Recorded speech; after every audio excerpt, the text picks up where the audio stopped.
সামাজিক মাধ্যম যোগে ক'ত ফেচবুক লাইভত তো ফেচবুক লাইভটো অখিল গগৈ চাই ভাল লাগে আৰু সেইটো তেওঁ আমাক এনজয় কৰিবৰ কাৰণে কয় তাতে এজন দুজনক তাতে কুকুৰ বুলিও গালি পাৰে গতিকে কালি এইটো মই চাইছোঁ আৰু মই অখিল গগৈৰ ফেচবুক সদায় ৰাতি চাওঁৱেই আৰু সেইটো কোনো চিৰিয়াছ কথাৰ কাৰণে তেওঁ নিদিয়ে সেইটো তেওঁ মানুহক এণ্টাৰটেইন কৰিবৰ কাৰণে দিয়ে গতিকে এইটো কোনো গুৰুত্ব দি লাভ নাই এইটো খালি আনন্দ বা মনটো যদি বেয়া লাগি আছে অখিল গগৈৰ ফেচবুক লাইভটো খুলি চাব মনটো ভাল লাগে সামাজিক মাধ্যম নহয় চাওক অখিল গগৈৰ কথাত কোনেও কতো গুৰুত্ব নিদিয়ে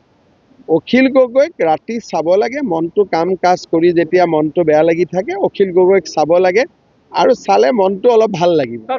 গতিকে অখিল গগৈ যেনেকৈ আমাৰ মানে মন টন বেয়া লাগিলে আমি গান শুনো নে তেনেকৈ মন টন বেয়া লাগিলে অখিল গগৈ প্ৰেছ কনফাৰেন্স শুনিব ফেচবুক লাইভ শুনিব মানুহক জহনি কুকুৰ চব গালি পাৰে গতিকে তেওঁৰ এইটো এনজয় কৰা বস্তু আপোনালোকে এইটো এনজয় কৰিব আৰু চিৰিয়াছ নহ'ব কৈছোঁ